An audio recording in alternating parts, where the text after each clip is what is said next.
Hello friends,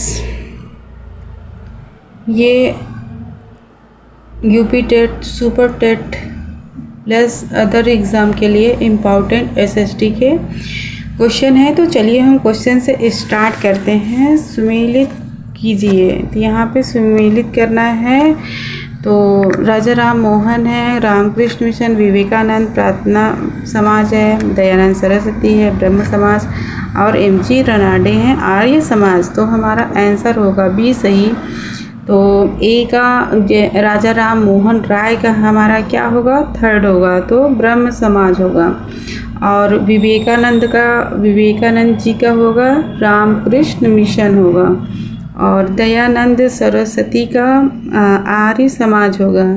और MG Ranade का होगा प्रार्थना समाज। जैसा कि ये है राजा राम मोहन राय ब्रह्म समाज 1828 ईस्वी कलकत्ता, विवेकानंद रामकृष्ण मिशन 1897 ईस्वी बेलूर, और दयानंद सरस्वती आर्य समाज 1875 ईस्वी बम्बई, एमजी रनाडे प्रार्थना समाज 1867 ईस्वी में इसके सदस्य बने। तो नेक्स्ट क्वेश्चन है, निम्नलिखित में से किसे मदर ऑफ इंडियन रेवोल्यूशन कहा जाता है। तो क्वेश्चन है, निम्नलिखित में से किसे मदर ऑफ इंडियन रेवोल्यूशन कहा जाता है। तो होगा मैडम भिकाजी कामा को। इसकी व्याख्या समझते हैं। मैडम भिकाजी कामा को भारतीय क्रांतिकारी की माँ, मदर ऑफ इंडियन रेवोल्यूशन कहा जाता है। यह महाराष्ट्र के पारसी परिवार से संबंधित थी तथा श्यामा जी कृष्ण वर्मा की सहयोगी थी। इन्होंने 1902 ईस्वी में भारत छोड़ दिया तथा यूरोप के विभिन्न देशों एवं अमेरिका में ब्रिटिश शासन के विरुद्ध क्रांतिकारी प्रचार करने में लगी रहीं। अगस्त 1907 ईस्वी में स्टुटगार्ट जर्मनी में इन्होंने भारतीय प्रतिनिधि के रूप में 7वें अंतर्राष्ट्रीय कांग्रेस सम्मेलन में भाग लिया तथा सम्मेलन के अंत में वहीं पर 22 अगस्त को भारत का प्रथम राष्ट्रीय तिरंगा फहराया था। नेक्स्ट क्वेश्चन है, सुदर्शन झील का निर्माण किस शासक के काल में हुआ था। तो ये हुआ था चंद्रगुप्त के। और इसकी व्याख्या करते हैं। चंद्रगुप्त मौर्य ने सौराष्ट्र प्रांत के गिरनार घाटी में सुदर्शन झील का निर्माण करवाया था। इस समय यहाँ का शासक पुष्यगुप्त वैश्य था। यह जानकारी रुद्रदामन के जूनागढ़ अभिलेख से प्राप्त होती है। इसी अभिलेख से यह भी पता चलता है कि अशोक के समय में सुदर्शन झील का पुनर्निर्माण करवाया गया। उस समय राज्यपाल तुसाफ यवन था। नेक्स्ट क्वेश्चन है, पुष्यभूत राजवंश की वंशावली अधोलिखित किस राजा के नाम से प्रारंभ होती है। तो आंसर होगा नरवर्धन से। तो इसकी व्याख्या है, थानेश्वर में पुष्यभूति राजवंश की वंशावली अधोलिखित है। तो ये देखिए यहाँ पे नरवर्धन है, राज्यवर्धन फर्स्ट है, आदित्यवर्धन है, प्रभाकर वर्धन है, राज्यवर्धन सेकंड है, हर्षवर्धन है और राजश्री है। तो इसकी ये थोड़ा सा विकल्प दिया गया है व्याख्या। वर्धन वंश की शक्ति व प्रतिष्ठा का संस्थापक प्रभाकर वर्धन था। प्रभाकर वर्धन के मृत्यु के बाद राज्यवर्धन थानेश्वर की गद्दी पर बैठा। हर्षवर्धन पुष्यभूति वंश का सर्वाधिक प्रतापी राजा था। नेक्स्ट क्वेश्चन है, अधोलिखित में कौन सी ताम्र पाषाणिक ग्रामीण संस्कृति प्राचीनतम है। तो आंसर होगा आहार संस्कृति। तो पत्थर और तांबे के उपकरणों के प्रयोग के कारण कहलाने वाली ताम्र पाषाणिक ग्रामीण संस्कृति का सबसे प्राचीनतम साक्ष्य दक्षिण पूर्वी भारत में पाई गई आहार संस्कृति से प्राप्त होते हैं। यह 2500 से 1500 ईस्वी पूर्व के समय से दक्षिण पूर्व राजस्थान के क्षेत्र में फैली थी। अन्य ताम्र पाषाणिक संस्कृति का काल इस प्रकार है। कायथा संस्कृत 2000 से 1400 ईस्वी पूर्व, मालवा संस्कृत 1900 से 14000 ईस्वी पूर्व, रंगपुर संस्कृत 1700 से 1400 ईस्वी पूर्व, जोरवे संस्कृत 1500 से 900 ईस्वी पूर्व। नोट, परीक्षा नियामक प्राधिकारी PNP ने इस प्रश्न का उत्तर डी माना है। तो चलते हैं नेक्स्ट क्वेश्चन पे। मौर्य समाज की स्थापना के पहले समस्त उत्तरी भारत विभक्त था। तो हमारा ऑप्शन सही होगा 16 महाजनपद व गणराज्यों में।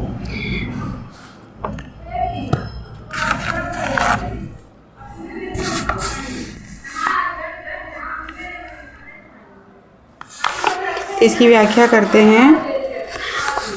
मौर्य साम्राज्य के पहले उत्तर भारत 16 महाजनपदों में विभक्त था, जिसमें 2 प्रकार के राज्य थे, राजतंत्र और गणतंत्र। इन महाजनपदों की जानकारी बौद्ध ग्रंथ अंगुत्तर निकाय और जैन ग्रंथों भागवती सूत्र से प्राप्त होती है। इसमें मगध, वत्स और कौशल एवं अवंती अत्यंत शक्तिशाली थे। नेक्स्ट क्वेश्चन है, आराम बाग अधोलिखित किस मुगल बादशाह ने बनवाया था? तो बनवाया था बाबर ने। तो आगरा में आराम बाग का निर्माण मुगल बादशाह बाबर ने सन 1528 में करवाया था। बाबर बगीचों का बहुत शौकीन था। कश्मीर का निशात बाग, लाहौर का शालीमार, पानीपत का काबुली और बाग मस्जिद, संभल की जामी मस्जिद, आगरा का मस्जिद अब्दुल बाकी द्वारा तैयार अयोध्या की बाबरी मस्जिद इत्यादि बाबर के काल में बनवाई गई है। बाबर की अस्थायी कब्रगाह यही थी। नेक्स्ट क्वेश्चन है, 1916 में भारत में होम रूल आंदोलन की शुरुआत किसने की थी? तो आंसर होगा हमारा बीजी तिलक।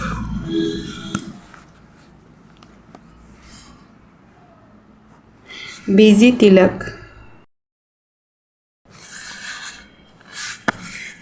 1916 में भारत में होम रूल आंदोलन की शुरुआत बाल गंगाधर तिलक के द्वारा की गई थी। तिलक ने 16 अप्रैल 1916 में बेलगांव पूना में हुए प्रांतीय सम्मेलन में होम रूल लीग के गठन की घोषणा की।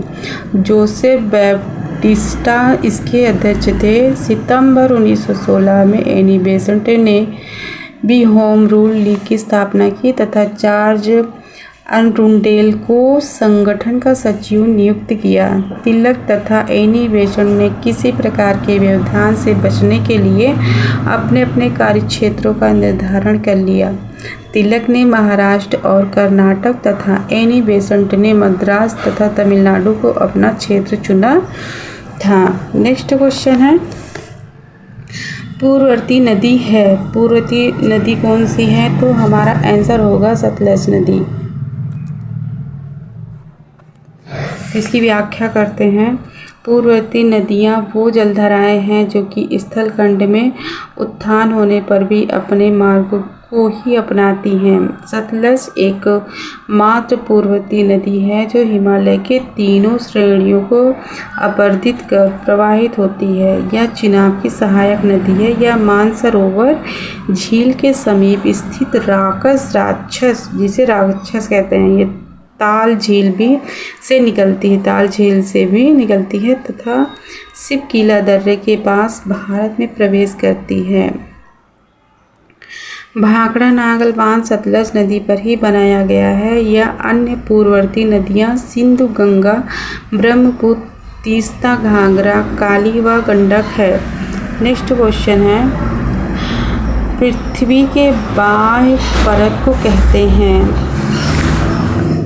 तो आंसर होगा हमारा क्रस्ट, पपड़ी। तो इसकी व्याख्या करते हैं। पृथ्वी की आंतरिक संरचना को 3 भागों में विभक्त किया जाता है। फर्स्ट है क्रस्ट, पपड़ी, मेंटल कोर या कोड। तो इसकी ये थोड़ा सा चित्र बनाया गया है। चित्र के माध्यम से हम देखते हैं। दुर्बलता मेंटल, तो क्रस्ट है और क्रस्ट या सियाल SI+AL और मेंटल है सी में SI+MA। फिर कोड या कोड है NiFe। इसकी व्याख्या करते हैं। क्रस्ट पृथ्वी की बाह्य परत है। इसका निर्माण मुख्यतः सिलिका और एल्युमिनियम से हुआ है। क्रस्ट के नीचे मेटल का विस्तार है जिसका निर्माण सिलिका और मैग्नीशियम से हुआ है। मेटल के नीचे कोर होता है जिसका निर्माण मुख्य रूप से निकेल और लोहा से हुआ है। तो नेक्स्ट क्वेश्चन है, निम्नलिखित में से कौन सी गर्म धारा है? तो यहाँ पे क्यूरेशियो है धारा जो कि गर्म धारा है। इसकी व्याख्या करते हैं। सागर तल की विशाल जल राशि की निश्चित दिशा में होने वाली समान गति को महासागरीय धारा कहते हैं। अब ये एक तरफ है गर्म जल धारा, एक तरफ है ठंडी जल धारा। तो क्यूरेशियो की धारा प्रशांत महासागर, अलास्का की धारा प्रशांत महासागर, एलिनो की धारा प्रशांत महासागर और मोजाम्बिक की धारा हिंद महासागर, गल्फ स्ट्रीम अटलांटिक महासागर। अब है ठंडी जल धारा। तो ओयासियो की धारा प्रशांत महासागर, पेरू या हम्बोल्ट की धारा लानिनो, पश्चिम ऑस्ट्रेलिया की धारा हिंद महासागर और कनारी की धारा अटलांटिक महासागर। अब यहाँ पे नोट में बताया गया है कि गर्म जलधारा निम्न अक्षांशों से उच्च अक्षांशों की ओर प्रवाहित होती है, तो ठंडी जलधारा उच्च अक्षांशों से निम्न अक्षांशों से प्रवाहित होती है। एक बार फिर से इसे समझ लीजिए। यहाँ पे गर्म जलधारा जो है निम्न अक्षांशों से उच्च अक्षांशों की ओर प्रवाहित होती है। गर्म धारा ऊपर उठती है, यानी ठंडी जलधारा उच्च अक्षांशों से निम्न अक्षांशों से प्रवाहित होती है, यानी कि ठंडी जलधारा नीचे की ओर प्रवाहित होती है। तो चलते हैं नेक्स्ट क्वेश्चन पे।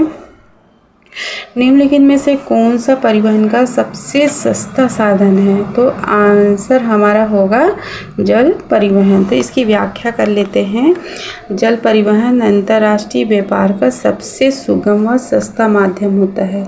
यह पतन अथवा बंदरगाह के द्वारा होता है जो कि अपने पृष्ठ प्रदेशों से रेल मार्गों, सड़कों व अंतः स्थलीय जलमार्गों द्वारा जुड़ा हुआ होता है। कुछ प्रमुख पतन हैं जैसे Singapore, Shanghai, Rotterdam, coach, Kandla इत्यादि। कुछ नहर प्रणालियाँ जैसे पनामा नहर है, स्वेज नहर है, कील नहर इत्यादि भी जल परिवहन के माध्यम हैं।